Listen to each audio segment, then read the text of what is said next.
Good afternoon, everyone. Let's go ahead and get started. And welcome to the Nutrition and Physical Activity for Cancer Survivors Evidence and Resources webinar hosted by the CDOC Survivorship Workgroup. My name is Joyce Parrico Ceja, Coordination Support Specialist for the California Dialogue on Cancer, or CDOC Coalition, and we are giving others time to settle in. Please feel free to type in your name, pronouns, role, organization, and where you're joining from in the chat. I'll go over some housekeeping while everyone is typing in your intros. All participants have been muted, but we will leave the chat open for questions. We'll also have an allotted Q&A after our speaker's presentation. If you haven't already, please type in your name, pronouns, role, organization, and where you're joining from. California's Comprehensive Cancer Control Program is funded by the CDC that provides leadership for and coordination of statewide comprehensive cancer control efforts.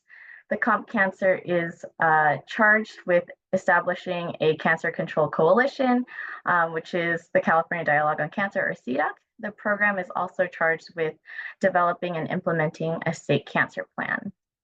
This is our state cancer plan, and we are currently in the process of developing the next iteration. The CDOC Survivorship Workgroup collaborates to implement the current state cancer plan, survivorship topic areas, and specifically Chapter 9, Treatment and Survivorship of the 21-25 State Cancer Plan Objective 1 states by 2025, increasing the awareness and achievement of exercise guidelines for cancer survivors set by the American College of Sports Medicine. So for example, that's 150 minutes per week of moderate intensity aerobic exercise. I'm gonna be dropping a Zoom poll and it'll appear on your screen. One moment.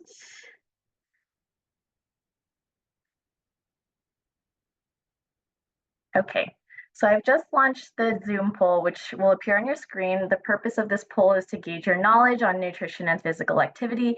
Please answer the questions to the best of your ability. I'll give about 1 to 2 minutes to respond, and then I'll be relaunching the poll at the end of the presentation and sharing the correct answers at the end of the webinar.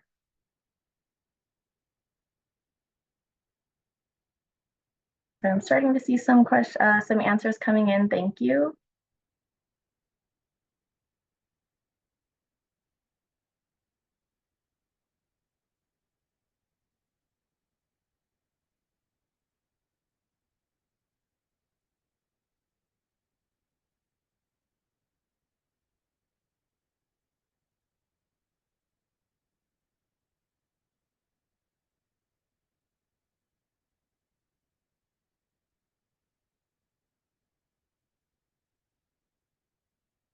All right. Give a couple more seconds.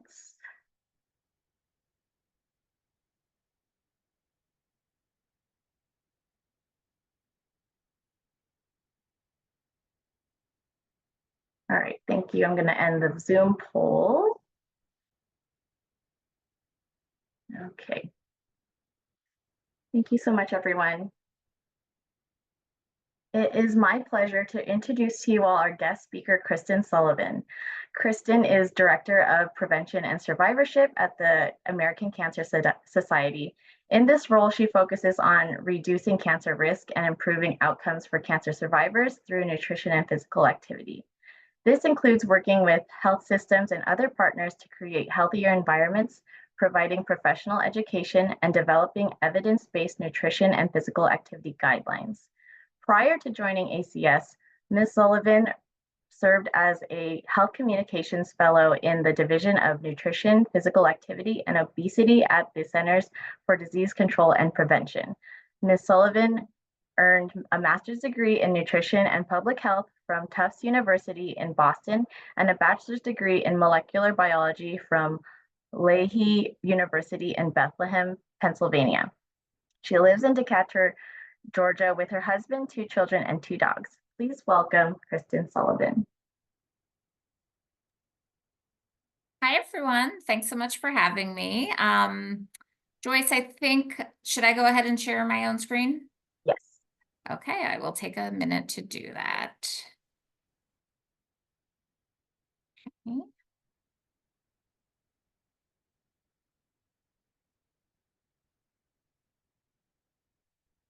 Okay, are we good with the slides? Awesome. Thanks so much. Thanks everyone for having me here today. I'm excited to be here to talk with you today about nutrition and physical activity and its importance for cancer survivorship. I'm going to go over some of the evidence and then talk about some resources that ACS has in this space. So just to set the stage, but according to ACS estimates, there were 18 million people alive in January 1st, 2022 with a history of cancer. That number is expected to rise to over 22 million by 2030 as a result of the aging of the population, as well as increased survival in cancer due to advances in early detection and treatment. For the most part, with a couple of exceptions of different types of cancer, the majority of cancer survivors are over age 65. Okay. And then also, with the exception of some cancers, about 40 to 60% of all cancer survivors are 10 or more years out from a cancer diagnosis. So are kind of living long term as cancer survivors, and therefore susceptible to things like developing a second cancer or other illnesses that can result from things like nutrition and physical activity. Evidence suggests that modifiable risk factors such as body weight, physical activity, diet, and alcohol use may affect the risk of recurrence and overall survival after cancer diagnosis. I should note that most of the studies in this area have been done on the more common cancers with higher survival rates. So we have a lot of information related to breast cancer, prostate, and colorectal cancer. But for some of the more deadly cancers or rare cancers, we don't have a lot of information in this area. ACS has been publishing guidelines or guidance related to nutrition and physical activity for cancer survivors since 2006. In 2006, we called it a guidance document. The evidence really was not that robust to call it an official guideline, but we kind of did a review of what was known and provided some guidance to cancer patients and their caregivers and clinicians.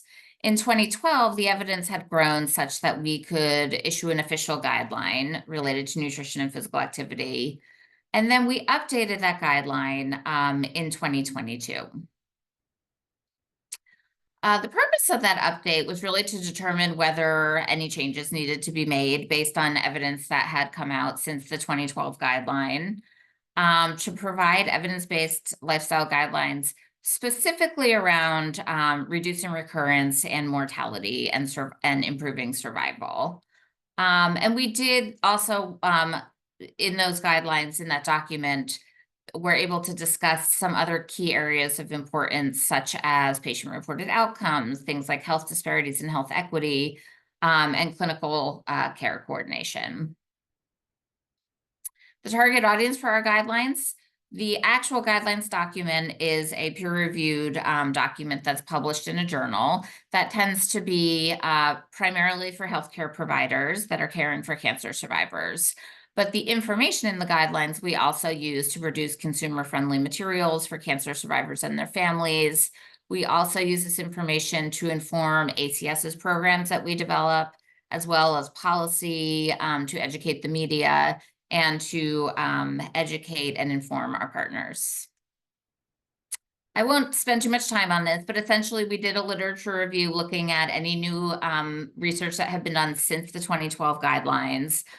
With a couple of exceptions, we relied on some existing systematic literature reviews in the area of breast cancer that was published in 2014, that was done by WCRF. And then the physical activity review had been done by the American College of Sports Medicine in 2018. So in those cases, we looked for evidence that happened after those reviews. And I will go over some of the findings that are published in our guideline. So as I mentioned, evidence is most substantial and robust for breast cancer survivors. So we were able to determine that with regard to diet, that a healthy dietary pattern is associated with improved overall survival, although there was not enough evidence to show a link with risk of recurrence in diet. The evidence suggests that a Western dietary pattern, so that's characterized by a dietary pattern that's high in red and processed meat, high fat dairy, refined grains, often called a typical American diet, is associated with a higher risk of death from all causes in breast cancer survivors. Interestingly, we found that eating soy foods after a diagnosis may be associated with lower risk of recurrence. The data was somewhat limited and suggestive, so we didn't really have enough to make a specific recommendation related to soy foods, but it was kind of an interesting finding. And then finally, the evidence was really inconsistent for a link between alcohol intake after a breast cancer diagnosis and risk of recurrence or survival. Although we do know that alcohol is definitely associated with an increased risk of developing cancer, including breast cancer. So our recommendations for prevention really kind of stand here for survival as well. That people really should either not drink at all or drink in moderation. With regard to physical activity, the evidence is really strongly and consistently linked with physical activity to a lower risk of death from breast cancer and other causes. That's really kind of across the board. We also found that decreasing physical activity after a diagnosis is linked to a higher risk of death from any cause. So it's really important if people are able, after a diagnosis, to continue to be physically active or to start to be physically active. With regard to body weight, a BMI of 30 or higher was associated with a higher risk of recurrence, as well as a higher mortality risk. It really isn't known. There's not a lot of evidence really looking at intentionally losing weight and how that affects survival after a diagnosis of breast cancer. So this is different from kind of unintentionally losing weight due to a cancer, either treatment or progression of the disease, which is really always associated with poorer outcomes. But for people, we really are not able to say whether kind of intentionally losing weight, if you're in overweight or obese category, has an impact on survival going forward. So here is a table that kind of summarizes all of the cancer types that we looked at and where we could kind of make a determination based on the evidence. So you'll see here in the physical activity category, it's pretty much green across the board. Any of the cells that are left blank means that there just wasn't enough research to say one way or another. So there's definitely some cancer types for which we're missing evidence for sure. But for the most part, you can't really go wrong with physical activity. Things like diet, in addition to being associated with breast cancer outcomes, an unhealthier diet is associated with worse outcomes in colorectal cancer and in prostate cancer. And it was shown that the Mediterranean diet can have some beneficial outcomes for survivors of prostate cancer. With regard to alcohol, there's not a ton of research related to survivorship, although it is clear that survivors of head and neck cancer and liver cancer have worse outcomes if they drink after a diagnosis. Whereas the other cancer types, there just wasn't enough data to really make a determination. Most of our systematic literature review really focused on those cancer outcomes of mortality and risk of recurrence. But other organizations have looked at quality of life, and especially around physical activity. And it's clear that physical activity is associated with increased quality of life. So both the American College of Sports Medicine in their 2018 review and ASCO in their 2022 review determined that physical activity helps reduce fatigue, which is the most common side effect of cancer treatment.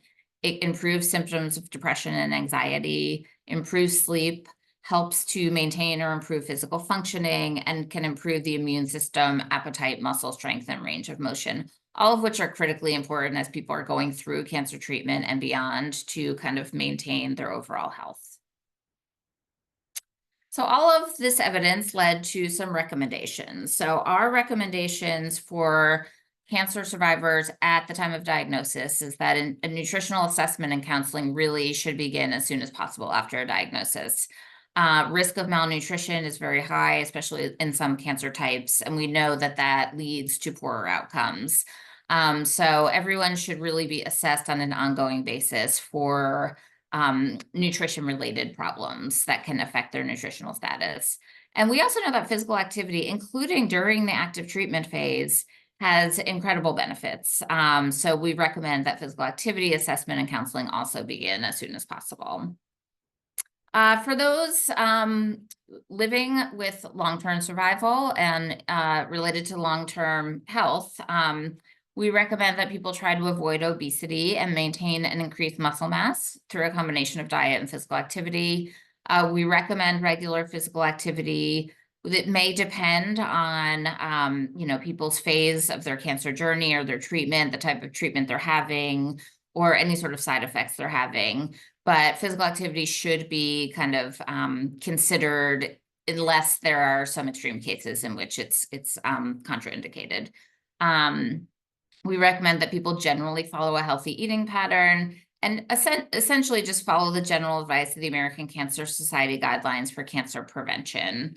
And those I will go over very quickly. So what we say in our prevention guidelines related to diet is to follow a healthy eating pattern at all ages. And we define a healthy eating pattern as foods that are high in nutrients, eaten in amounts that help to achieve and maintain a healthy body weight. A healthy eating pattern includes a variety of different types of vegetables of different colors, as well as fiber-rich legumes like beans and peas, a variety of different types of fruits, including whole fruits and whole grains. And importantly, a healthy eating pattern either limits or does not include red and processed meats, sugar-sweetened beverages, or highly processed foods and refined grain products. So these guidelines are very much in line with the dietary guidelines for Americans and other organizations' guidelines. It doesn't get super specific, so a number of different ways of eating can fit within these guidelines. Fully vegetarian, vegan can all fit. It's really kind of an overarching set of principles to follow for cancer prevention. With regard to physical activity, we recommend adults get 150 to 300 minutes of moderate activity or 75 to 150 of vigorous per week. Children and adults should engage in at least 1 hour of activity each day. And we recommend that people limit kind of sitting time or sedentary behavior, such as lying down and watching TV or being on screens. And then finally, for cancer prevention specifically, it's best not to drink alcohol. But if people choose to drink, they should limit consumption to no more than 1 drink a day for women and 2 drinks for men. I just want to make a comment about the physical activity recommendations, which I know a lot of people get sticker shock at that number, 300 minutes a week. Really what we see, and we really try to drive this home, is that the biggest health benefits are for people who go from doing nothing to doing something, even if they're not coming close to 300 minutes a week. So we always say, more is better than some, and some is better than none. So we really encourage people just to kind of do a little bit, especially if you're starting, like so many people are, from really not being physically active at all. It's a matter of minutes a day can have health benefits. Eventually, maybe try to work up to these numbers, but even if you never reach these numbers, there's still incredible health benefits from being active, really at any amount of time. But we do encourage people as time goes on to kind of, try to work up either in amount, frequency, or intensity. Now I want to talk a little bit about food insecurity and what we know about food insecurity among cancer survivors. We know that adequate nutrition is just so important for people during treatment and after treatment, and that food insecurity is a major unmet health-related social need for a lot of cancer patients and survivors. So overall in the US, about 13% of households can be classified as food insecure in 2022. That it accounts for about 44 million people, including 7.3 million children. The prevalence of food insecurity increased significantly from 2021 to 2022. We were all very concerned during the pandemic about skyrocketing rates of food insecurity, but there were policies that were put into place and emergency provisions that really prevented that from happening, at least at first. So things like increase in SNAP benefits and universal school meals, for free school meals for everyone, and the child tax credit that helped offset some, financial hardships, really helped to kind of keep that food insecurity rate at a lower number. But once those kind of emergency provisions were pulled back, we're starting to see a climb in that food insecurity number, that was delayed by those policies. Food insecurity varies by state and region. It's the lowest in the Northeast and highest in the South. I think New Hampshire has the lowest rate right now at about 6.2%, and Arkansas has the highest at about 16, almost 17%. And it also varies by household characteristics. Households that are headed by single moms or single women with children, as well as non-Hispanic Black households and Hispanic households, are more affected by food insecurity than the general national average. So what does this mean for cancer survivors, and why does it matter? Well, we know that financial toxicity is often associated with a cancer diagnosis and cancer treatment. A cancer diagnosis can often mean decreased household income. Maybe somebody loses a job or has to decrease the amount of hours that they work because of their cancer diagnosis. And at the same time, there are kind of increased demands on expenses, really specifically related to cancer care. So things like travel costs for oncology appointments, co-payments, medications, and related to nutrition, potentially more expensive dietary requirements. All of this can lead to low food security, which has been associated with medication non-adherence, increased difficulty in medical decision-making, and decreased quality of life in cancer survivors and patients. Those things can lead to cancer progression, poor symptom control, increased risk of complications, all of which can kind of like snowball into increased healthcare expenditures. So this is, a slide related to making trade-offs to meet basic needs, that many households who don't have enough resources to meet their basic needs have to make these trade-offs. And we know that a cancer diagnosis can often push people into that financial hardship and having to make these choices. And we've seen some of ACS research that people who are experiencing financial hardship because of a cancer diagnosis often have to forego things like getting their prescriptions filled or continuing with their treatment in a timely manner in order to be able to afford things like housing and food. So what do we know about statistics related to cancer survivors and food insecurity?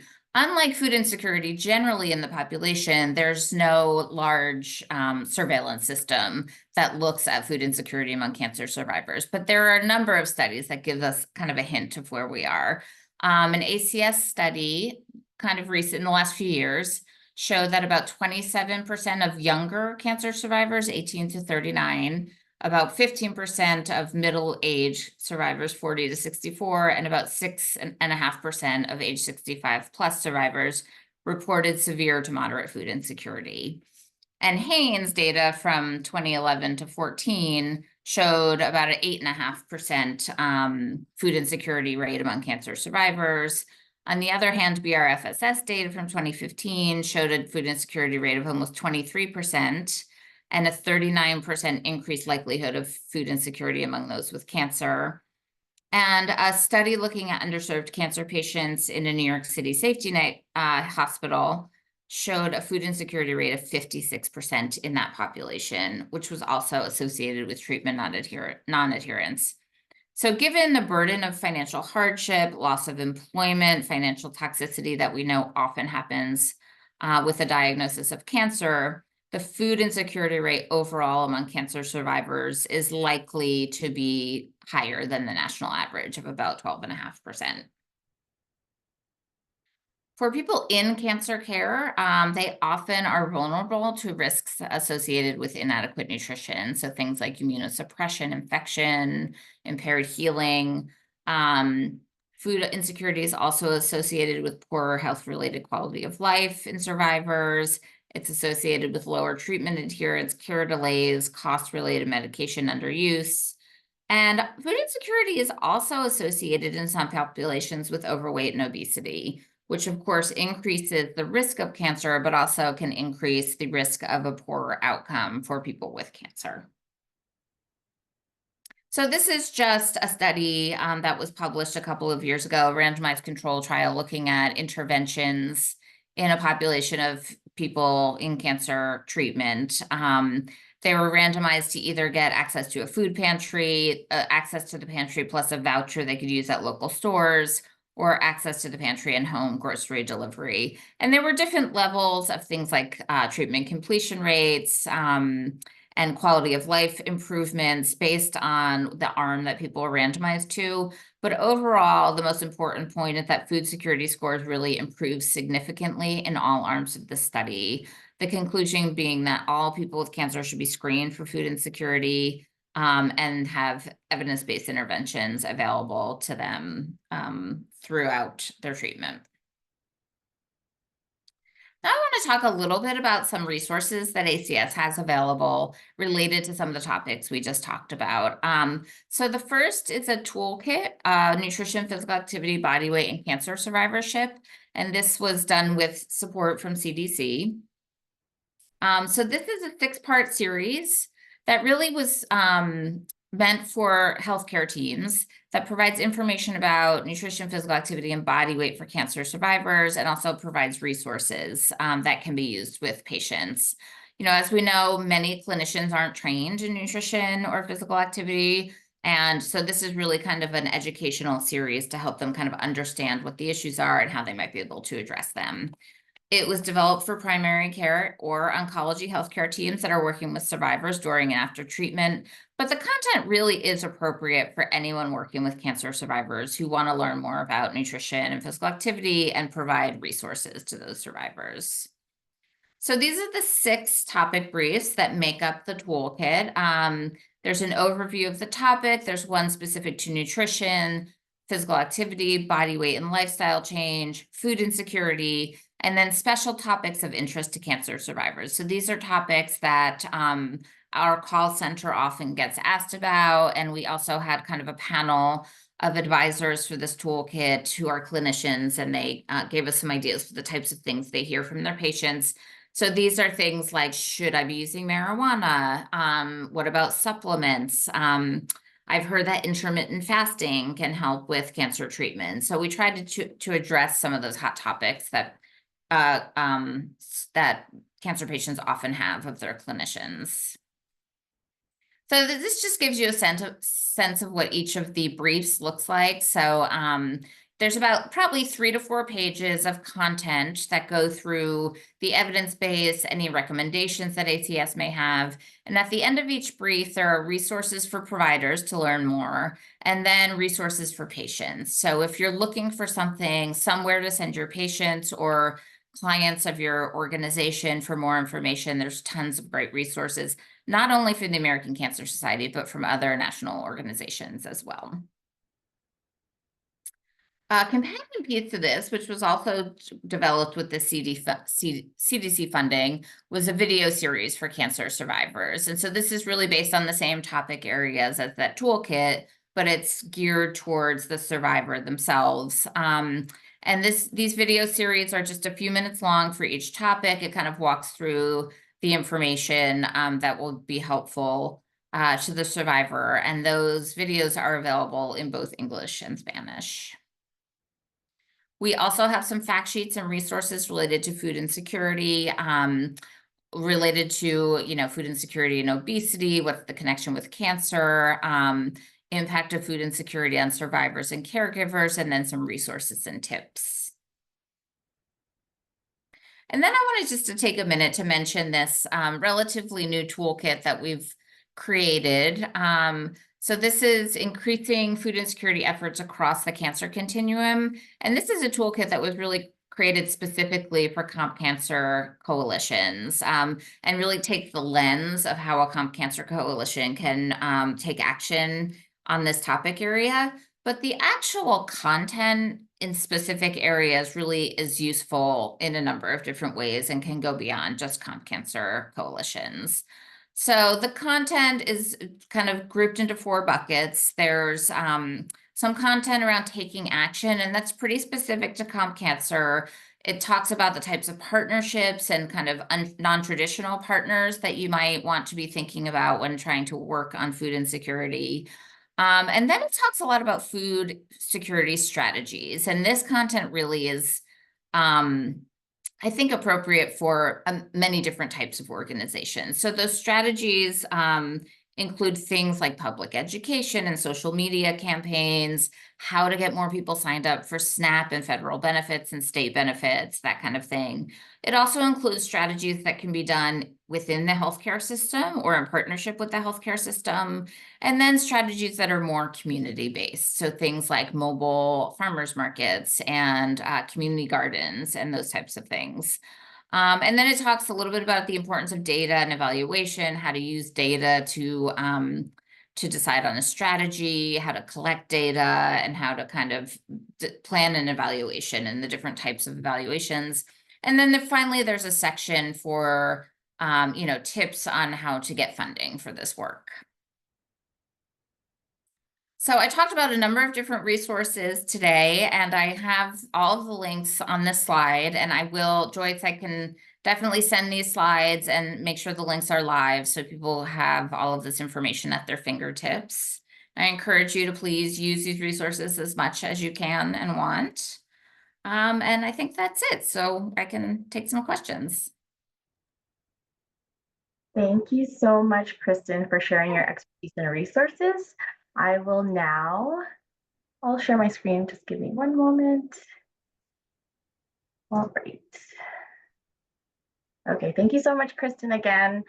Resources mentioned have been dropped in the chat, and thank you, Kristen, for offering to email those resources, which we will get out to all of our participants. Now I would like to introduce today's Q&A facilitator, Christy Mangir. Christy is a public health consultant with Rhizome, supporting a nonprofit organization and healthcare organizations with improving health equity and quality of care for people with cancer. Her areas of expertise include multidisciplinary care coordination, financial toxicity, shared decision-making, and health literacy. She also brings her lived experience as a breast cancer survivor and as a caregiver to her advocacy work. Prior to Rhizome, she's worked with the Association of Cancer Care Centers and Deloitte Consulting. Please welcome Christy Mangir. I'll stop sharing my screen so we can have some time for Q&A.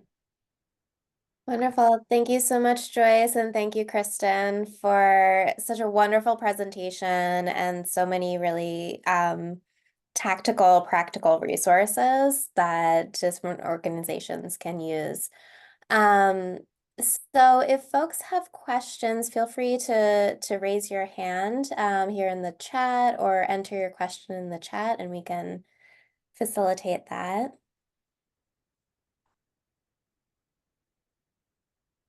And I guess I can kick things off while folks think about their questions and digest all of this really good information.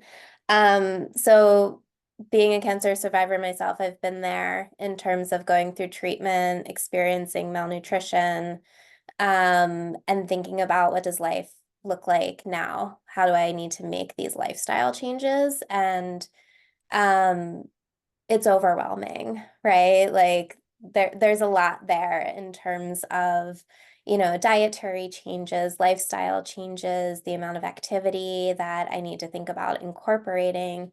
I'm curious what tips you have, either directly for patients or for multidisciplinary care team members that are working with patients to help introduce these concepts and sort of manage that overwhelm of, do I need to make all these lifestyle changes all at once?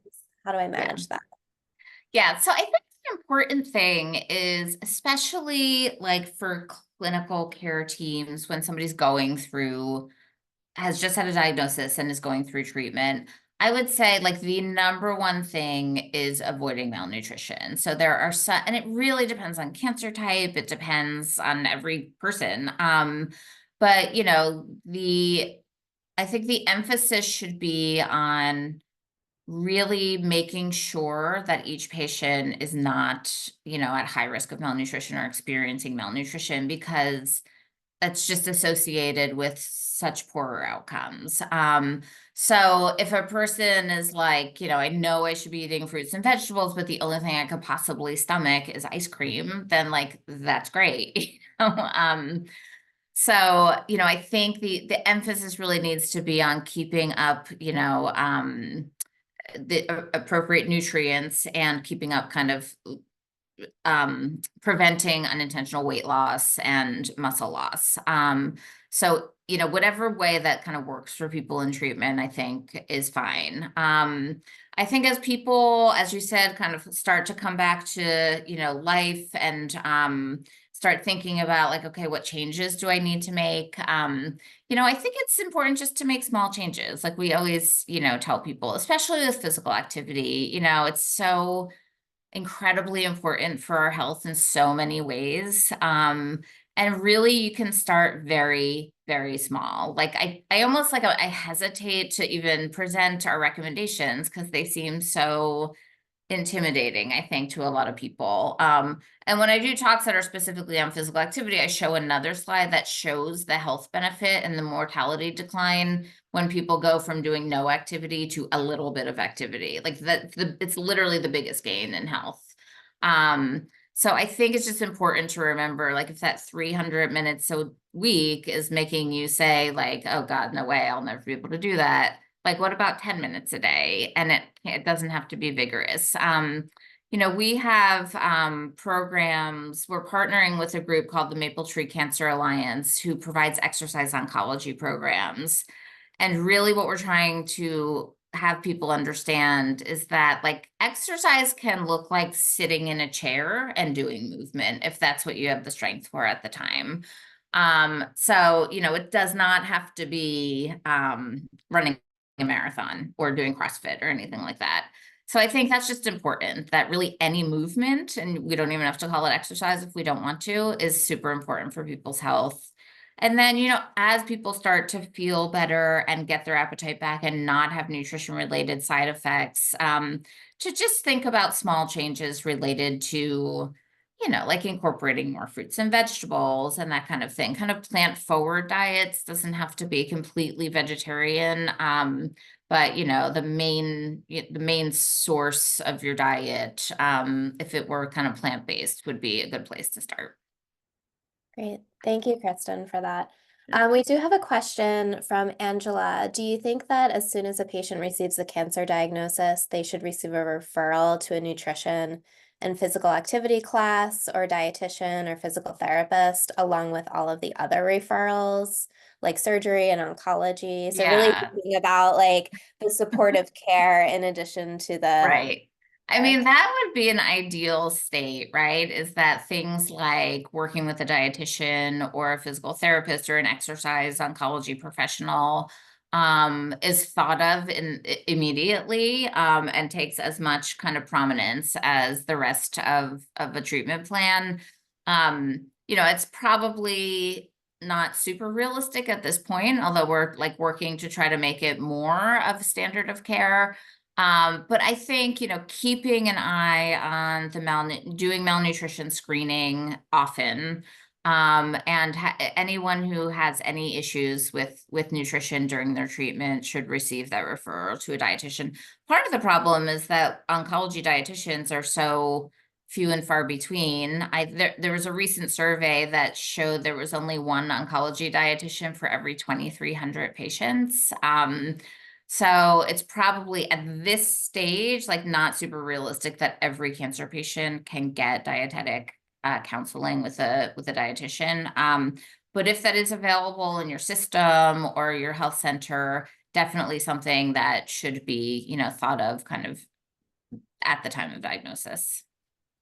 Yeah, thank you for that, Kristen. And I know the Association of Cancer Care Centers has some resources around how especially community cancer centers can make the business case for bringing on an oncology registered dietitian to help support those patients. Right. Another question we received, do you have experience with billing for the malnutrition, for the MNT for Medical nutrition therapy, for RDs. Mhm. I do not. I probably can't, I'm probably not the right person to answer that question. Although I know that there is some work happening kind of at the policy level to get better coverage for medical nutrition therapy for a number of different disease states, so that those services given by an RD will be covered by Medicare or Medicaid, and then hopefully private insurance. Right now it's a little bit hit or miss, but I don't have any clinical experience, so can't really speak to, how it's done right now. Great, thank you for that. I don't know if there's anyone else on the call who has more experience with that. Feel free to come off mute.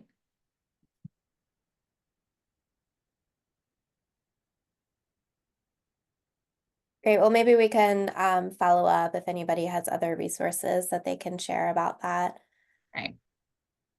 Any other questions? Feel free to come off mute, raise your hand, or drop them in the chat.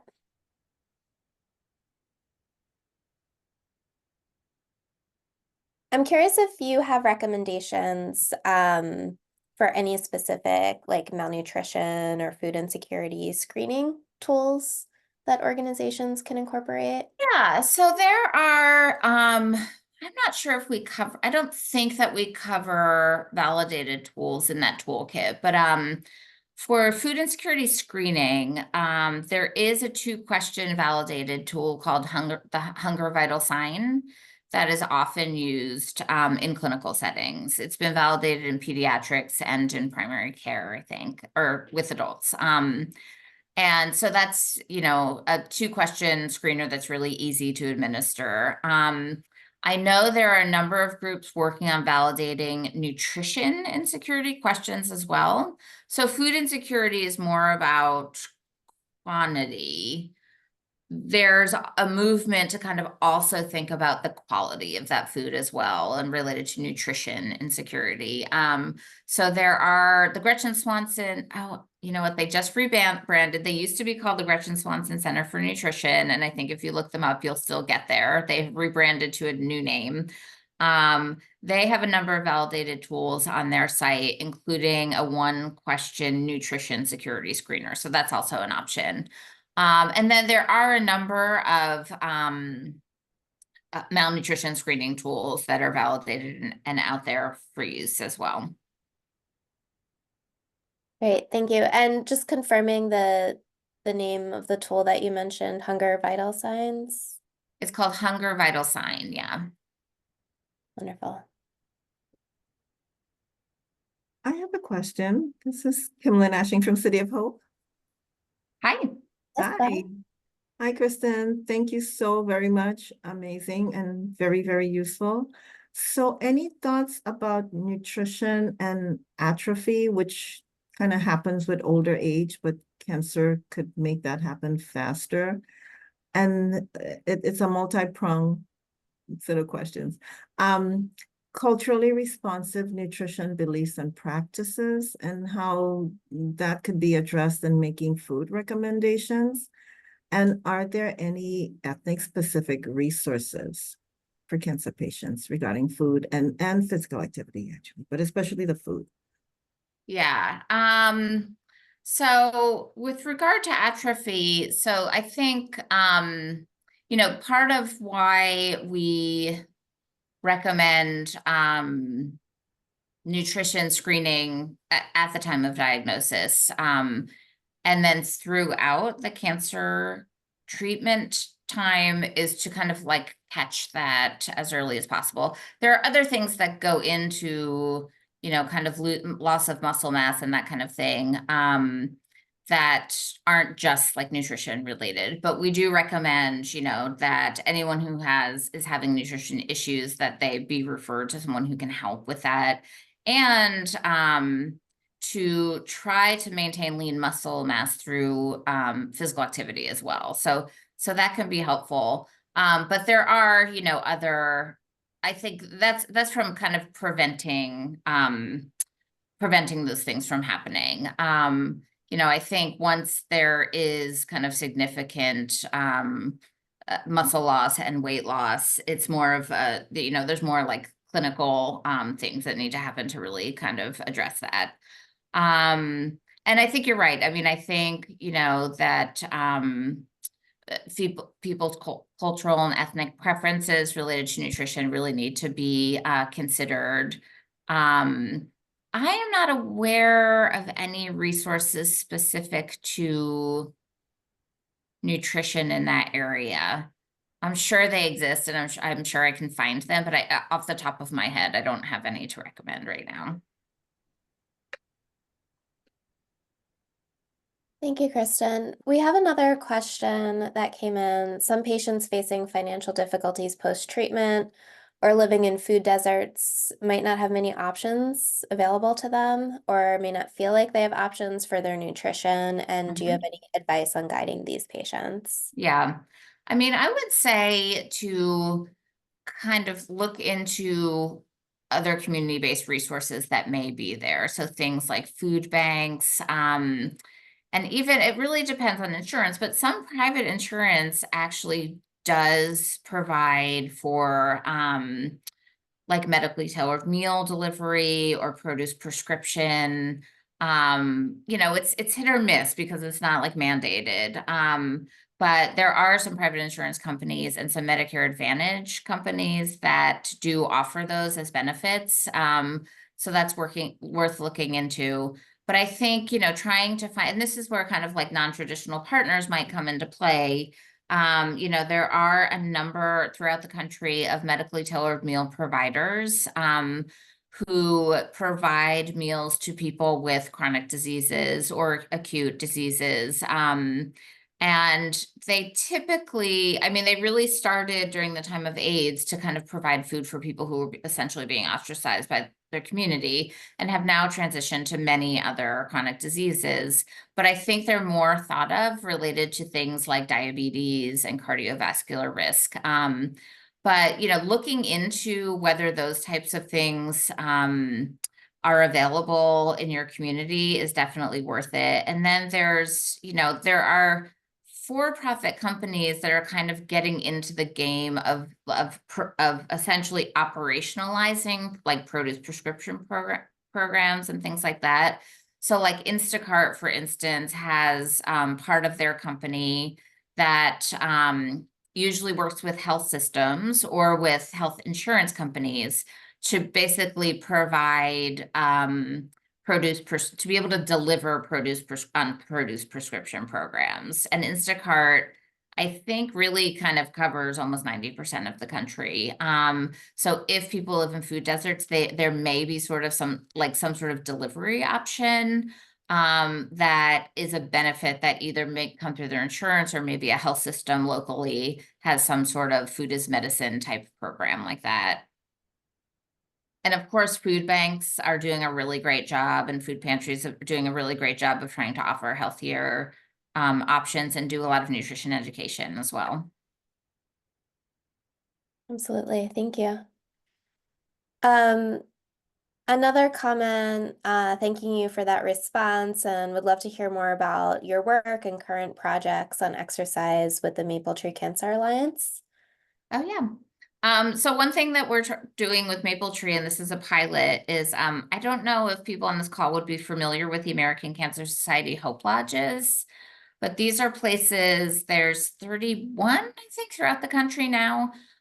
They're situated near major cancer centers, and they are a free place to stay for a patient and a caregiver who have to travel away from home for their cancer treatment. And people can stay anywhere from one night to even months. They're great facilities. There's there's, you know, guest rooms, but there are also common areas. There's a kitchen where people can cook their meals. They offer educational programming.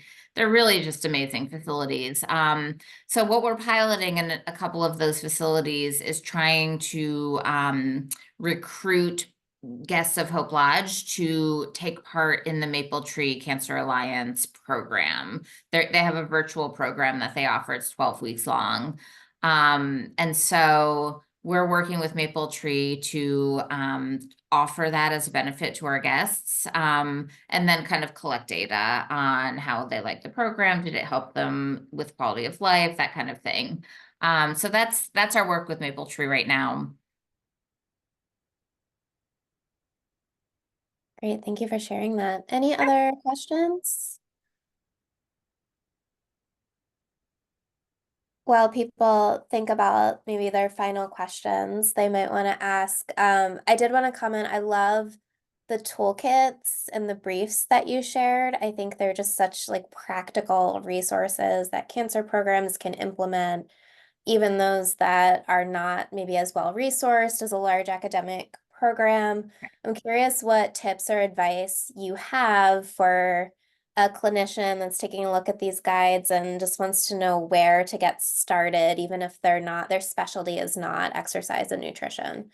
Yeah. You know, I think one of the things that would be helpful is to kind of familiarize themselves with some of the resources, especially for patients. You know, there's lots of resources for the clinician as well to really kind of improve their understanding of the topic and how to address the topic. But I think some of the resources for patients are really super useful and maybe a way to say like, okay, I don't know a ton about this, but here's something from the American Cancer Society, or here's something, you know, from the CDC or NIH or whatever it may be. So I think that may be a place to start, is just kind of pick out a couple of those resources that the clinician feels would be helpful to their patient, and kind of at least start the conversation there. Great, thank you. Sure. All right, well, Joyce, I will hand it over to you. Okay, thank you so much, Kristen and Christy, for the Q&A. So I will, at this moment, relaunch the Zoom poll to measure knowledge gained from this webinar. So if you could please see the Zoom poll posted on the screen, and I'll give a couple seconds to answer the Zoom poll. While you're answering, I will share my screen again.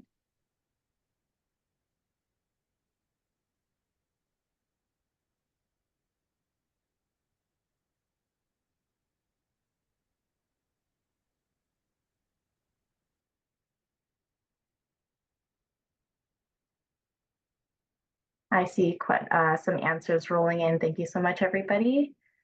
We'll give it a couple more seconds.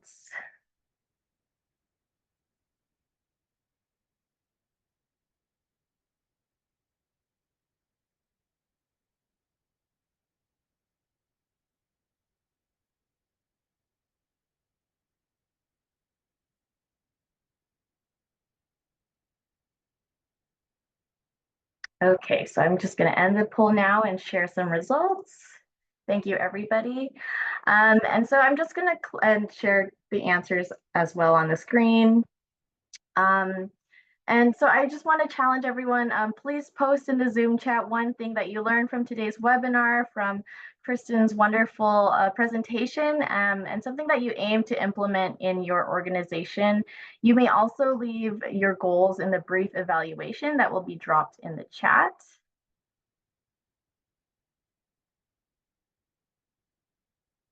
And a couple of reminders, we would love to hear your feedback from today's webinar. As I mentioned, the evaluation link will be dropped in the chat and shared via email post-webinar. And some webinars coming up, please join CDOC's upcoming webinars if you haven't already. Please register for a webinar 2 that's happening this Thursday, and it'll highlight California's Cancer Center partners, research-based strategies. And then join the Cancer Plan Development Instructional Webinar on Tuesday, June 22nd at 12 p.m. Lastly, the CDOC Surveillance Data Webinar Series, California Cancer Registry, or CCR, will present on advanced stage breast cancer among women 40 years and older. And this is by a medical services study area between 2016 and 2020 on June 27th. And I will drop all those links in the chat. Thank you so much, everybody.